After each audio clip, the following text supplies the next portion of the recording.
আসসালামু আলাইকুম ভিউয়ার্স, আশা করি আল্লাহর রহমতে সবাই ভালো আছেন। আজ আপনাদের সঙ্গে শেয়ার করব সবজি পকোড়া। শুরুতেই বলতে চাই আমি খাদিজা মিমি, আপনাদের সামনে একেবারেই নতুন। তো বন্ধুরা, সবজি পকোড়া বানানোর জন্য আমি এখানে অল্প পরিমাণে পুঁইশাক পাতা নিয়েছি। পুঁইশাক পাতাগুলোকে আমি সুন্দরভাবে কুচি কুচি করে কেটে নিয়েছি। যেহেতু আমি অল্প পরিমাণে পকোড়া বানাবো, তার জন্য এখানে অল্প কয়েকটা কাঁচামরিচ গোল গোল করে কেটে নেব। তো বন্ধুরা, আমি একজন যেহেতু ব্যাংকার, কর্মজীবনের পাশাপাশি ফার্স্ট একটা ব্লগ নিয়ে এসেছি। অবশ্যই কোনো ভুল ত্রুটি হইলে ক্ষমা করে আমার পাশে থাকবেন।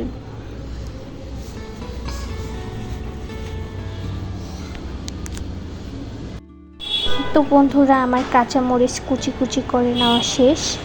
এরপরে আমি একটা মাত্র পেঁয়াজ নেব, যেহেতু আমি অল্প পরিমাণে পকোড়া বানাচ্ছি।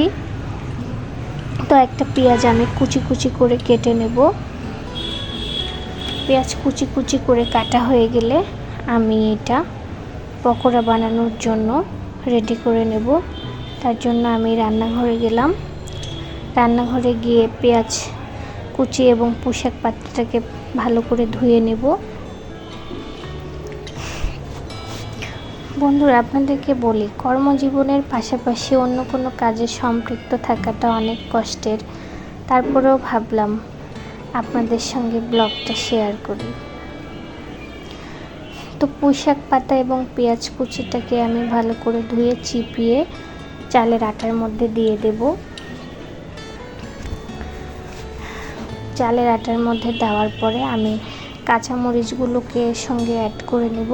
এর সঙ্গে আমি অল্প পরিমাণে হলুদ গুঁড়ো দিয়ে দিব, তার সঙ্গে একটু মশলা বাটা দিয়ে দিলাম। এর সঙ্গে সামান্য পরিমাণে স্বাদ মতো লবণ দিয়ে দিব। আপনারা যে যেমন স্বাদ মতো পছন্দ করেন সে অনুযায়ী লবণ দেবেন। সব কিছু দেওয়া হয়ে গেলে আমি পকোড়া বানানোর জন্য সব কিছু ভালোভাবে মাখিয়ে নেব। ভালোভাবে মাখিয়ে নেওয়ার জন্য আমি এখানে অল্প কিছু পরিমাণে পানি অ্যাড করলাম। আপনারা পরিমাণ বুঝে পানিটা দেবেন। পানি বেশি হয়ে গেলে পকোড়াটা তেলে ভাজার জন্য অসুবিধা হয়ে যাবে। তো আমি চুলাতে ফ্রাই প্যান বসিয়ে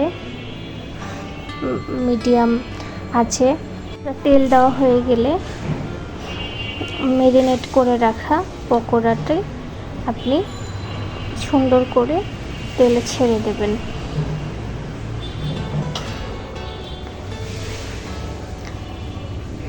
আমার এই পেজ থেকে বন্যার্থদের সাহায্যের জন্য বলা হয়েছিল। অনেকে তাদের উদার মানবিকতায় পাশে থেকেছেন। আপনাদেরকে ধন্যবাদ। আপনাদের উদার মন মানসিকতা যেন আল্লাহ আপনাদের মনের আশা এইভাবেই পূর্ণ করে। তো আমার পকোড়াগুলোকে আমি তেলে ভালোভাবে উল্টিয়ে দেব, দিয়ে সুন্দরভাবে ভেজে নেব। ভাজা হয়ে গেলে একটু লাল লাল হয়ে যাওয়ার পরে আমি পকোড়াগুলোকে উঠিয়ে নেব।